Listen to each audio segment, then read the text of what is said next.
क्या लिखा है? It is okay to be not okay ना। और ये आप सभी के साथ हो रहा होगा, आप लोगों के क्वेश्चंस भी होंगे कि सर डर बहुत लग रहा है, सर फियर आ रहा है मन में, एंग्जाइटी जैसा सा हो रहा है, क्या किया जाए। तो सबसे पहली चीज तो ये जानने की है कि अगर आप लोगों के साथ ऐसा हो रहा है तो बहुत ही नॉर्मल है, सबके साथ होता है, and it is okay to be not okay इस समय पे, ठीक है। लेकिन हमारे लिए जो प्रायोरिटी है इस समय पे, वो प्रायोरिटीज पे अपन फोकस कर लेते हैं कि क्या क्या चीजें डिस्कस कर लेनी है, या क्या क्या चीजें अभी के समय में जो बचे हुए दिन है, 8-9 दिन है, उसमें क्या क्या कर लेना चाहिए, ठीक है। अभी केवल यही चल रहा होगा, रिवीजन। रिवीजन में एक चीज सबसे की जो है इस समय पे वो ध्यान रखना है कि do not read anything new.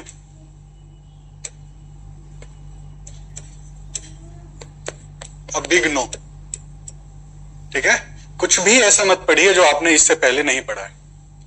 अभी इस समय पे है ना, मार्केट में जुगाड़ पीडीएफ आते हैं, ये पीडीएफ देख लो, ये क्लास देख लो, वो देख लो तो सब हो जाएगा। उससे कुछ होता नहीं है। जो पूरा साल किया गया है उसके ऊपर रिफ्लेक्शन है ना, हमने क्या किया है पूरा साल, उसका रिफ्लेक्शन आएगा अभी वाले प्रीलिम्स पेपर पे। यानी कि कुछ भी नया नहीं पढ़ना है। पढ़ना क्या है, अगर आप लोगों ने कोई शॉर्ट नोट्स बना रखे हैं वो पढ़ सकते हो। आप लोगों ने टेस्ट सीरीज वाली नोटबुक बना रखी होगी,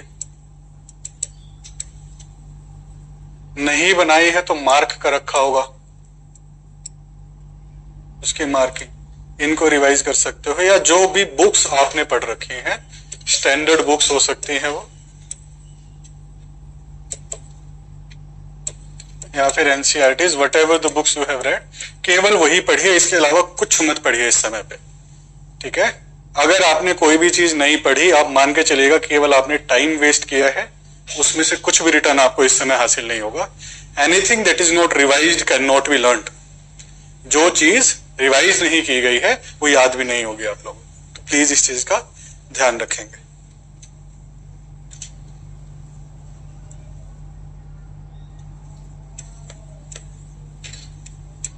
सेकेंड है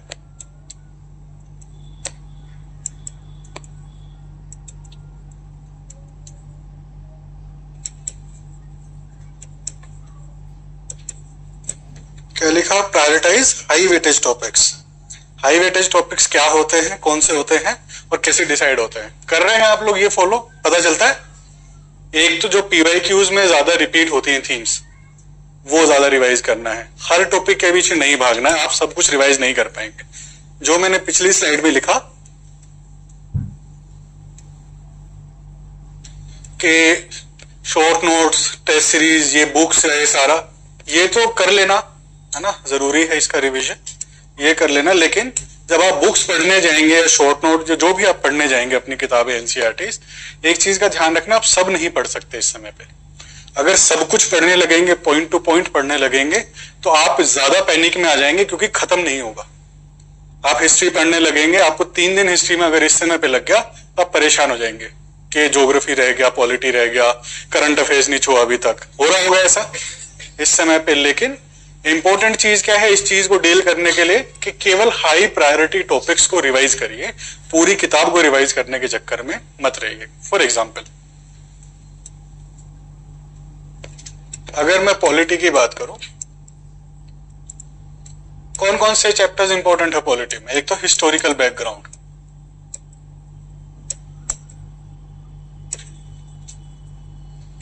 फंडामेंटल राइट्स, डीपीएसपी या फिर फंडामेंटल ड्यूटीज। सुप्रीम कोर्ट इस साल बहुत इंपॉर्टेंट है, क्योंकि इस रीसेंट टाइम में 2 चीफ जस्टिस ऑफ इंडिया चुने गए। एक तो कल ही चुने गए हैं, ठीक है, और एक उससे पहले संजीव मल्होत्रा।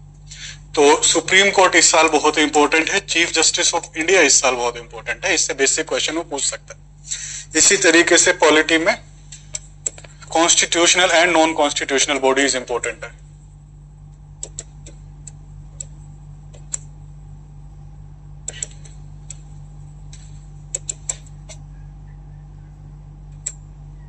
इस साल इलेक्शन इंपॉर्टेंट है, इलेक्शन के साथ फिर सीईसी इंपॉर्टेंट हो जाते हैं, लोकसभा इंपॉर्टेंट हो जाती है, तो इस तरीके से जब आप टॉपिक्स आइडेंटिफाई करेंगे तो आपको मालूम चलेगा कि कुछ ही ऐसे टॉपिक्स है जिन पे ज्यादा ध्यान देना है, और यही चीज हर सब्जेक्ट में करिए। Don't go for everything, otherwise ना तो रिवीजन खत्म होगा और आप परेशान हो जाएंगे। ठीक है, प्लीज इस चीज का ध्यान रखना। मैंने है ना कुछ लिस्ट बनाई है टॉपिक्स की, तो मैं ये जो क्लास है इसकी जो आपके डीएलए पे जाएगी उसमें मैं एक पीडीएफ अटैच करवा दूंगा, उसमें से आप लोग ये सारे टॉपिक्स देख लेना। ठीक है, मैंने हर सब्जेक्ट के लिए इंपॉर्टेंट टॉपिक्स आइडेंटिफाई करे, वो सारी चीज की सारी लिस्ट आप लोगों को मिल जाएगी, आप लोग वहां से निकाल लेना। तीसरी चीज, इस समय पे डिस्ट्रैक्शन, डिबेट्स, दोस्तों का प्रेशर, ऐसी चीजों से कतई दूर रहना। ठीक है, हो रहा होगा अभी भी, हाँ अभी भी चाय पे चर्चाएं जाके कर रहे होंगे, मैं कभी से बोलता आया हूं, खत्म आज तक नहीं हुई होंगी। इस समय पे कोई भी ऐसी चीज जो आपको इम्पैक्ट करती है उस चीज से दूर रहना है। कोई भी एक छोटी सी चीज, अगर कई बार होता है ना कि दोस्त ने या किसी ने कुछ भी छोटी सी बात बोल दी, मेरे को पिंच कर जाएगी, पढ़ने के बजाय मैं उसको सोचने बैठ जाऊंगा, ऐसा होता है। तो ऐसी चीजें प्लीज अवॉइड करिए, इस समय पे कोई भी चीज काफी नुकसानदायक हो सकती है। ठीक है, थोड़ा सा अवॉइड करिए चीजों को, लोगों को अवॉइड करिए। ऐसा नहीं कि एक बात करना छोड़ देंगे फिर तो आइसोलेशन हो जाएगा, लेकिन ऐसी कोई भी बात मत करिए जो कि आपके दिमाग में कोई भी पिंच करे या फिर आपके दिमाग में कोई भी स्ट्रेस लेकर के आए। Please avoid such things at any cost इस समय पे। ठीक है, बहुत इंपॉर्टेंट है।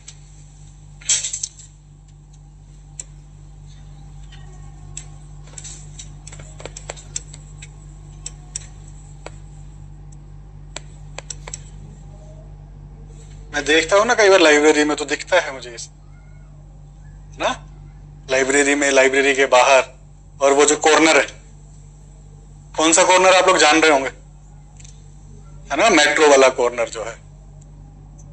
ठीक है, कुछ लोग मेट्रो के रोड के इस तरफ और कुछ लोग रोड के उस तरफ, जिनकी ज्यादा गहन सोच वो है, डिबेट्स होती हैं, वो रोड के उस पार चले जाते हैं ताकि कोई देख ना ले ना?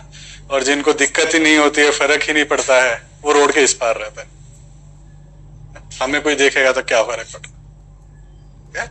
तो ये सारी चीजें अभी के समय में मिनिमम कर दीजिए, क्योंकि ये लास्ट के 7-8 दिन 10 दिन है ना, बहुत ही डिसाइडिंग होते हैं, क्योंकि इस समय पे मोमेंटम बना हुआ है, फ्लो बना हुआ है, कंसिस्टेंसी बनी हुई है, और जब भी कंसिस्टेंसी टूटती है तो उसको वापस बनाने में बहुत समय चला जाता है। कोई भी छोटी सी चीज आप लोग, अब आप रिसेंट में एग्जांपल ले लीजिए, अगर किसी भी चीज ने आपको थोड़ा भी इम्पेक्ट किया होगा ना, तो आपको दोबारा से रिस्टार्ट करने में ना थोड़ा समय लगता है, मे बी 1 दिन 2 दिन, या किसी को अगर बहुत ही मतलब वो बहुत ही प्रैक्टिस में रहता है इन चीजों के, तो वो तो 1-2 घंटे में भी ठीक कर लेगा, अवॉइड करेगा और फिर से अपना रिस्टार्ट कर देगा। बट अगर किसी को ज्यादा पिंच करती हैं बातें, या फिर कोई भी चीज ज्यादा ओवर थिंकिंग जैसी चीजें होती हैं, प्लीज अवॉइड। ठीक है, ये 7-8 दिन 10 दिन मोमेंटम ब्रेक नहीं होना चाहिए। और मोमेंटम क्या है? मोमेंटम ये है कि हमने जो यहां पे अटेम्प्ट किया, हमने जो यहां पे लर्न किया, उसको जाकर के यूपीएससी में उल्टी करके आ जाना है। ठीक है, ऐसा ही होता है। अभी तो आप लोग प्रीलिम्स में हैं तो उल्टी करने का मौका कम मिलता है, मेंस में तो उल्टी ही होती है, मेंस में कुछ होता ही नहीं है, क्योंकि जो बच्चे आंसर्स लिख रहे होते हैं या जो भी पेपर्स कंप्लीट कर रहे होते हैं, उनको पता होता है कि वो क्या लिख के आते हैं। ठीक है, जिन्होंने दिया है मेंस वो जान रहे होंगे। तो जो सीखा है उसको उल्टी करके आ जाने का मतलब क्या है? मतलब है कि अगर मैंने आपको बोला है हमेशा कि 85+ क्वेश्चन अटेम्प्ट करा करो पेपर में, कितने लोग कर रहे हैं आजकल इतने क्वेश्चन अटेम्प्ट? कोई है जो 70 के आसपास क्वेश्चन अटेम्प्ट कर रहा है, 70 के आसपास? एक्यूरेसी सही आती है? How much your scoring? 170 questions में। बहुत बढ़िया। अगर इतना कॉन्फिडेंस है तो कर लेना। ठीक है, लेकिन ध्यान रखना, अगर पेपर आपके कॉन्फिडेंस में आता है या आपके लेवल का आता है तो you can increase your count, लेकिन 85 के आसपास क्वेश्चंस अटेम्प्ट करिए। ओवरऑल में भी आप देखिए केवल एक्सेप्शंस हैं, जो बहुत ही रेयर बच्चा कोई होगा जो कितने कम क्वेश्चंस अटेम्प्ट करने के बाद भी अच्छी एक्यूरेसी के साथ मार्क्स लेकर के आ सकता है। और अगर 70 क्वेश्चंस में 10 से 15 सवाल गलत हो जाते हैं तो स्कोर ठीक ठाक कम आ जाएगा। वही रिस्क या वही जो पोटेंशियल है आपके मार्क्स लाने का वो बढ़ जाता है 85, 90, 95 क्वेश्चन अटेम्प्ट करने में। अगर पेपर बहुत ही डिफिकल्ट आए, पता चल जाता है पेपर में जिन जिन ने दिया है, किन किन लोगों ने दिया हुआ है पेपर पहले प्रीलिम्स का, पता चल जाता है पेपर आसान है कि मुश्किल आया है। कैसे पता चलता है?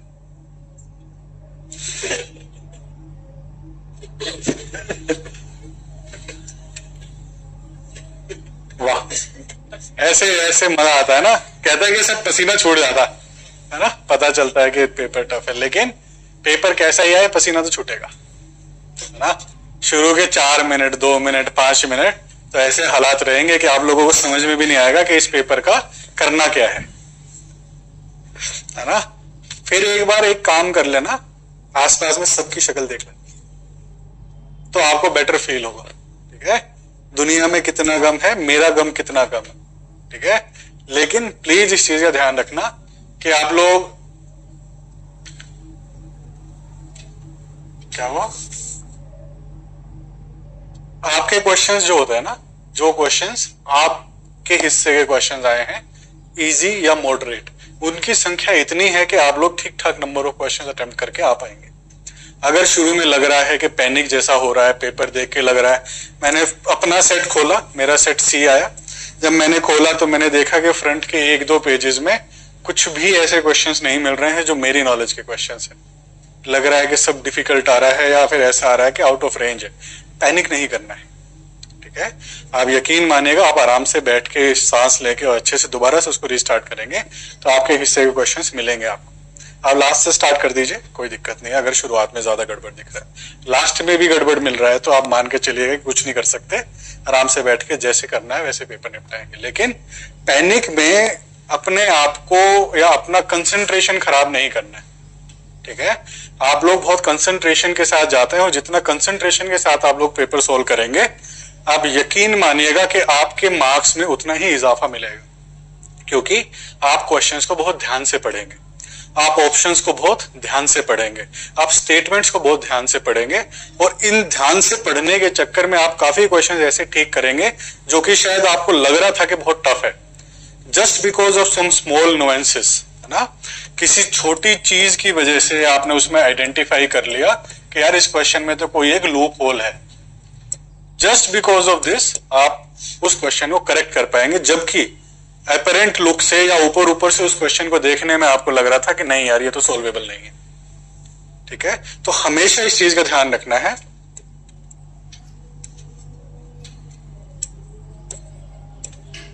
Read question, statements and options very carefully.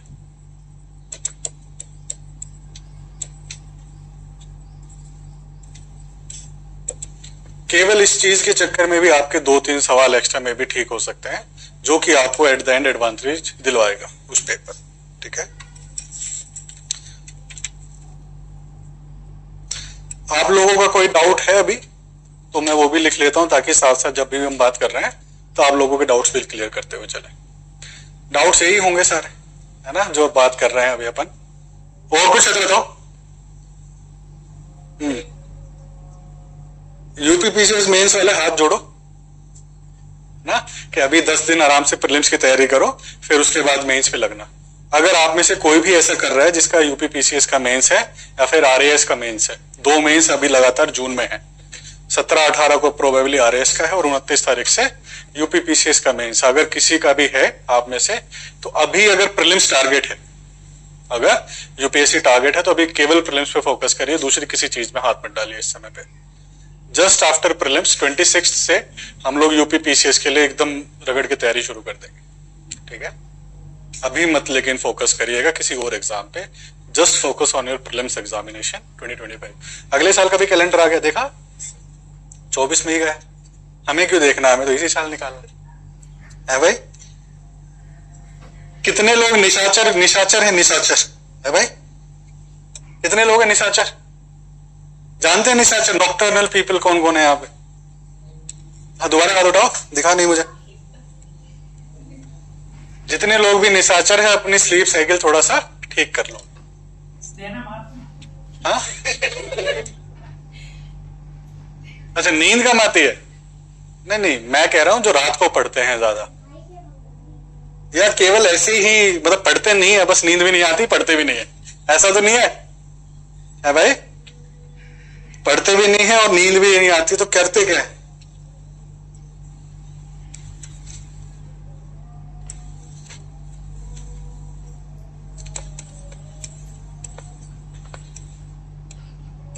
मेरे पास 2-3 एग्जांपल्स हैं। कई बार आप में से कोई है ऐसा जो पहले प्रीलिम्स दिया है और बिना सोए चला गया था पेपर देने? ठीक है, ऐसा हो सकता है, इसलिए मैं बता रहा हूं। ऐसा हो सकता है, यार फैन चला दो एक। ऐसा हो सकता है कि आप लोगों को नींद ना आए, है ना? ऐसा हो सकता है कि नींद ना आए, लेकिन प्लीज एक चीज का ध्यान रखना है, अगर आप अभी से थोड़ा सा स्लीप साइकिल मैनेज करने की कोशिश करेंगे, सुबह टाइम से उठने की आदत डालना शुरू करेंगे, तो हो सकता है 4-5-6 दिन में थोड़ा सा बेटर हो जाए उठने की जो प्रैक्टिस है, पहला। लेकिन एक चीज पल्ले बांध लेना अपने कि अगर नींद नहीं आती है, ऐसा होता है कि स्लीप साइकिल मैनेज नहीं कर पा रहे हैं, तो भी कोई प्रॉब्लम नहीं है। ठीक है, आप लोगों का दिमाग एग्जाम वाले दिन इतना एक्टिव रहेगा, इतना मतलब उस जो एग्जाम का प्रेशर होता है उसमें आप लोग इतने एक्टिव रहेंगे कि आप लोगों को प्रॉब्लम नहीं आएगी, कोई दिक्कत नहीं आएगी अगर नहीं सो के जा रहे हैं। But given some conditions. क्या कंडीशंस है?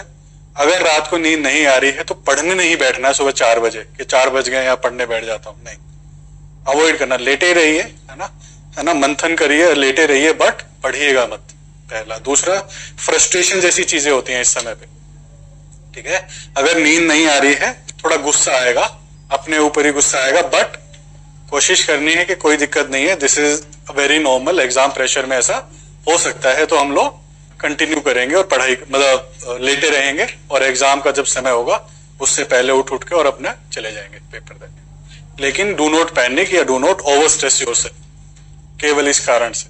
ठीक है, 2020 का भी जब मैंने एग्जाम दिया था तो मैं भी सो के नहीं गया, बिना सोए गया था, और प्रीलिम्स में 121 आया था, और सी सेट में पास, वो तो पास ही होना, उसमें कुछ नहीं। सी सेट बर्डन नहीं है अगर आप लोग उसको बहुत अच्छे से मैनेज करते हैं। सी सेट बर्डन तब है जब मैं हर क्वेश्चन को अपना क्वेश्चन मानना शुरू कर देता हूं। ठीक है, आप लोग अटैच हो जाते हैं इमोशनली किसी क्वेश्चन से, ऐसे कैसे नहीं होगा? होता है ऐसा ना? मैथ्स का क्वेश्चन सोल्व करने लगते हैं तो दिमाग में आता है यार ये एक बार में नहीं हुआ, दूसरी बार में हो जाएगा कोई बात, 2 बार में नहीं हुआ तो दिल पे ले लेते हैं। ऐसा कैसे हो सकता है? ये तो मेरा पढ़ा हुआ टॉपिक है ना?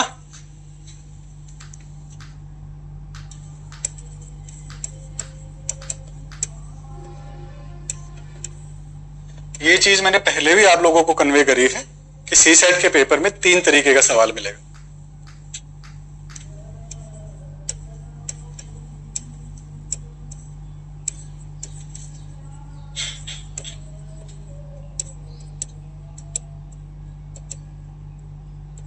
ठीक है, इस चीज को ध्यान रखना प्लीज। एक क्वेश्चंस होंगे जो आपके क्वेश्चंस होंगे जिसमें आप कंफर्टेबल हैं। कॉम्प्रिहेंशन हो सकता है, रीजनिंग हो सकती है, या मैथमेटिक्स के कोई सवाल हो सकते हैं जिसमें आप कंफर्टेबल है, आप इजीली सोल्व कर पाते हैं। बट ये चीजों का आइडेंटिफिकेशन कैसे होता है? ये चीजों का आइडेंटिफिकेशन होता है जब मैंने पहले प्रैक्टिस करी है, पहले सोल्व किए हैं पेपर।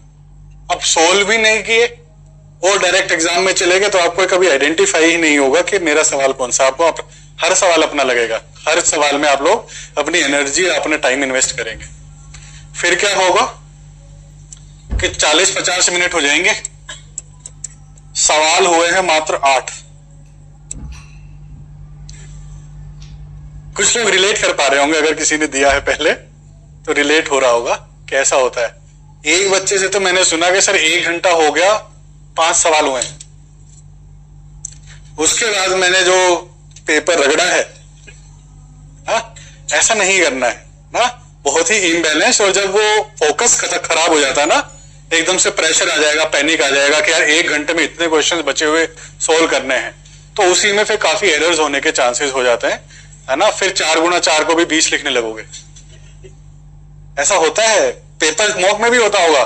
जैसे ही रश होता है, रश आवर्स आते हैं या टाइम आता है रश वाला, तो फिर वो छोटी छोटी कैलकुलेशन भी गलत कर देता आदमी, ठीक है। अगर इन पे ध्यान रखेंगे तो आप ये यकीन मान के चलिए कि 40 से 45 प्लस क्वेश्चंस सॉल्व हो जाएंगे, मिल जाएंगे आपको। क्या क्या कह रहे हैं, सुना ही नहीं दे रहा। 2023 की तरह आएगा तो यार मैं सच्ची बताऊं, अगर 2023 का पेपर भी आप लोग शांति से बैठ के देखेंगे ना, उसमें भी आपके लायक क्वेश्चंस हैं इतने। दिक्कत वहां हुई जब मैंने उस पेपर में वही क्वेश्चन सोल्व करने शुरू कर दिए जिसमें ये कैटेगरी के क्वेश्चन ज्यादा थे, ठीक है। लेकिन फिर भी अगर ऐसा कुछ होता है कि 23 जैसी ट्रेजेडी होती है, लेकिन उम्मीद कम है कि ऐसा ट्रेजेडी फिर से करे, क्योंकि यूपीएससी ने बहुत सुना था उस समय पे, है ना। बहुत गालियां सुनी थी बच्चों से, फैकल्टीज से, सबसे कि क्या बना दिया, ठीक है। वो याद है वो गैंग्स ऑफ वासेपुर का डायलॉग, क्या बना दिया है?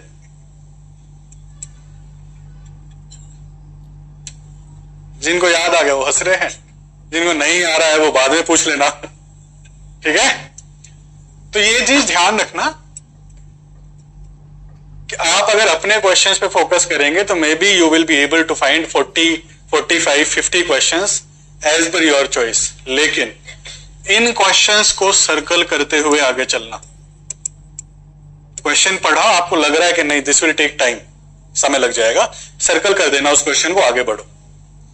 अगर क्वेश्चन लग रहा है कि डिफिकल्ट है, फॉर एग्जाम्पल मुझे परम्यूटेशन कॉम्बिनेशन नहीं आता, तो मैंने जैसे ही क्वेश्चन देखा, सबसे पहले तो पहचानना जरूरी है कि परम्यूटेशन कॉम्बिनेशन का सवाल है। हा? कहीं ऐसा ना हो ना कि पढ़ भी लिया, पता भी नहीं चल रहा है कि यार ये तो किसका सवाल है, सोचने बैठे परसेंटेज है, परम्यूटेशन है, प्रोबेबिलिटी है, क्या है। तो एक तो ये आइडेंटिफिकेशन बहुत जरूरी है कि मैं पहचान पाऊं कि ये क्वेश्चन किस सब्जेक्ट का है। जैसे ही आपको पता चलता है कि यार ये उस टॉपिक का क्वेश्चन है जो टॉपिक मुझे बिल्कुल नहीं आता, तुरंत उस क्वेश्चन पे काटा मारी आगे बढ़े। मेरा तो सिंपल लॉजिक होता था, 3 लाइन से ऊपर का सीसेट का सवाल पढ़ना ही नहीं, मैथ्स और रीजनिंग में। ऐसे आता है ना पेपर, डबल साइड, उसमें आता है, बीच में लेयर लाइन होती है, अगर वो 3 लाइन से ऊपर का है मैं उसको पढ़ूंगा नहीं, क्वेश्चन मुझे पता है कि नहीं होगा, ठीक है। और फिर भी आप यकीन मानो कि 40, 45, 50 क्वेश्चन इतने होते थे कि सीसेट नहीं रुकता था कभी, ठीक है। ऐसे हालात तो नहीं है किसी के, है ना, कि 3 लाइन से ऊपर का सवाल ही नहीं पढ़ना है। कॉम्प्रिहेंशन काउंट नहीं कर रहा हूं मैं,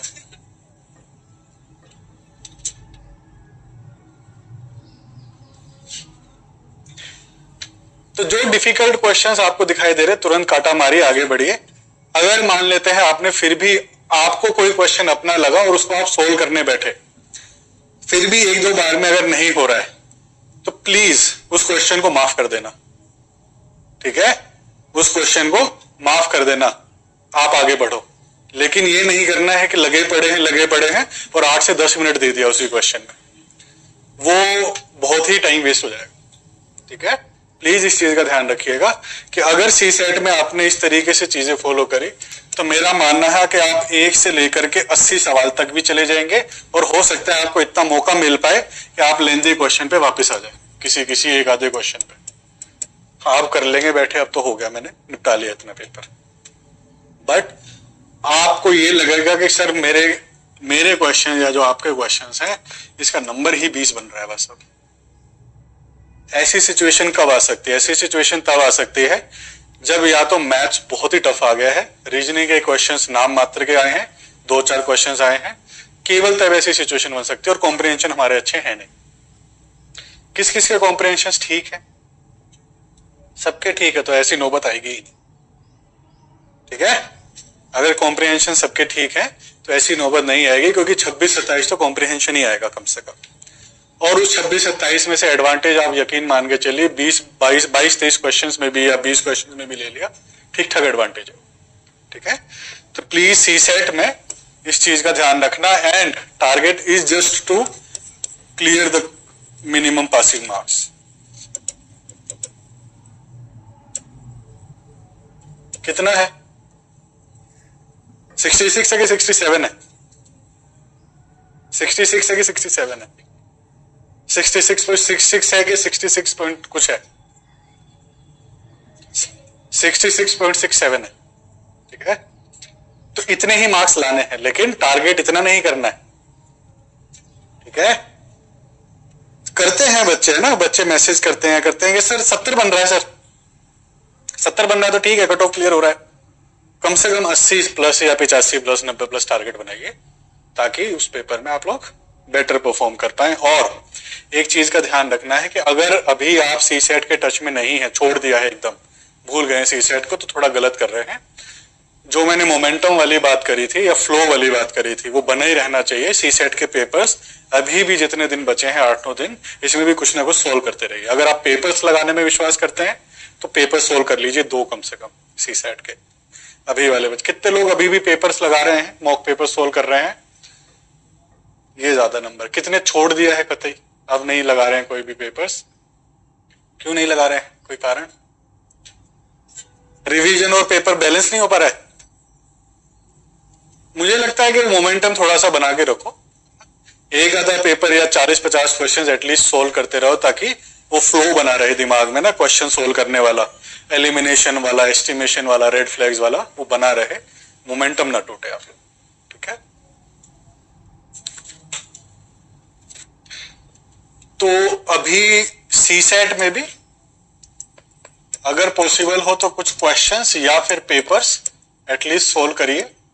और जीएस में भी अभी अगर मैं 9 दिन मानूं कि 9 दिन बचा है, तो इन 9 दिन में 2 से 3 पेपर्स भी लगा सकते हैं। पेपर लगाने का पर्पस बस क्लियर होना चाहिए कि क्यों लगाते हैं हम लोग पेपर, है ना। आप लोगों ने अगर इस साल पेपर लगाए हैं ठीक ठाक और एनालाइज भी किए हैं ठीक ठाक, तो आपको आइडिया लगा होगा कि पेपर्स क्यों लगाने चाहिए। It is not just for the knowledge, या केवल इसलिए नहीं कि बस क्वेश्चन पेपर सोल्व कर रहे हो, नॉलेज टेस्ट कर रहे हैं, नहीं, सीखने के लिए भी लगाया जाता है। अपने मैनेजमेंट स्किल्स जो हम पेपर मैनेज करते हैं, उनको भी परखने के लिए लगाया जाता है। और क्या क्या तिकड़म लगा सकते हैं पेपर में, लॉजिक कैसे लगाते हैं, ब्रेनस्टॉर्मिंग कैसे करते हैं, हर चीज को टेस्ट किया जाता है। जीएस का मैंने बताया ही आपको एक नंबर कि 85 प्लस क्वेश्चंस एटलीस्ट अटेम्प्ट करिए। कहां गया, इसमें है, कहां है लिखा है 85? अच्छा ये ना। लेकिन अगर लग रहा है किसी भी पॉइंट ऑफ टाइम पे कि पेपर बहुत मेरे लेवल पे नहीं आया है ना, काफी डिफिकल्ट पेपर अगर मुझे लग रहा है, तो ये रेंज 85 से 80 तक पहुंच जाएगी। 80 से कम कोशिश मत करिएगा कि 80 से कम अटेम्प्ट करें। पिछले साल कई बच्चे थे मेरे पास, मैं जानता हूं जिनको, वो केवल, मैं उनको बोलता भी था ये सारी बातें, और वो पेपर में देने के आके बाद मुझे बताया भी उन्होंने कि सर पता नहीं क्या हुआ, पेपर में ना बहुत डर लगा, रिस्क लेने का मन नहीं किया, और मैं केवल क्वेश्चन 75 करके आया। ओएमआर में मार्क केवल 75 के आसपास क्वेश्चंस करके आया। लेकिन जब आंसर की आई, है ना, मतलब जैसे मार्केट में जब आंसर की आई, तो उसने बोला कि सर मैंने जो 6-7 क्वेश्चंस एक्स्ट्रा मार्क कर रखे थे ना, उसमें से 4 क्वेश्चंस ठीक थे मेरे। और इस साल का उनका प्रीलिम्स जब मार्कशीट आई है अभी यूपीएससी की, उनका प्रीलिम्स केवल 2.5 नंबर से रुका हुआ है। अगर वो रिस्क ले लेते जिसकी उन्हें आदत थी, जिनकी उन्हें प्रैक्टिस थी, ठीक है, या जो हमने यहाँ पे प्रैक्टिस किया, एक्सपेरिमेंट किया, वो चीज हमने यूपीएससी में जाकर के मिस कर दी, तो ये बहुत ही प्रॉब्लमेटिक चीज है। इसलिए मैं कहता हूं कि जो आप लोगों ने यहाँ सीखा है उसको वहां पे अप्लाई करके आइए, रिस्क लीजिए, रिस्क लेना बहुत जरूरी है। यहाँ पे भी ठीक होते हैं, वहां पे भी ठीक हो जाएंगे, प्लीज डोंट वरी। हाँ, अगर किसी के रिस्क ठीक ही नहीं हो रहे, हम लोग क्वेश्चन अटेम्प्ट करते हैं सर 90-85 करते हैं, लेकिन सर स्कोर बन ही नहीं रहा, आज तक स्कोर नहीं बन रहा, तो वो थोड़ा सा कॉशियस हो सकते हैं। एल्स रिस्क लेना और वहां पे ज्यादा चलता है, वहां पे ज्यादा, क्योंकि वो अब्सर्ड चीजें नहीं बनाते। यूपीएससी में अब्सर्डिटी नहीं आएगी ज्यादा, बहुत ही ज्यादा एम्बिगुअस स्टेटमेंट नहीं आएंगे। एम्बिगुअस स्टेटमेंट का मतलब होता है कि स्टेटमेंट ठीक भी लग रहा है और गलत भी लग रहा है। ऐसे स्टेटमेंट्स कम मिलेंगे आपको, बहुत ही क्लियर स्मूथ स्टेटमेंट्स होते हैं, पता है।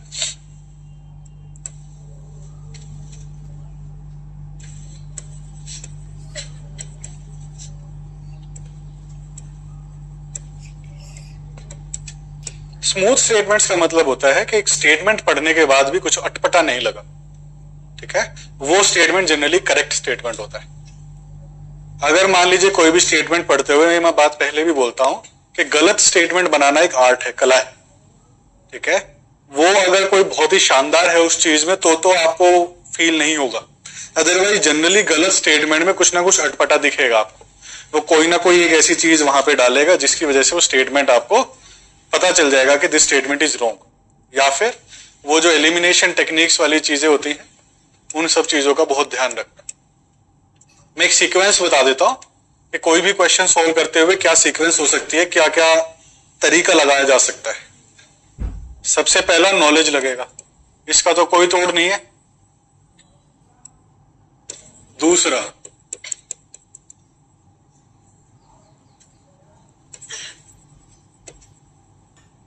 कॉमन सेंस लगेगा। वो कहावत सुने, common sense is not so common. ऐसा नहीं होना चाहिए, ठीक है। थोड़ा सा कॉमन सेंस लगाइएगा।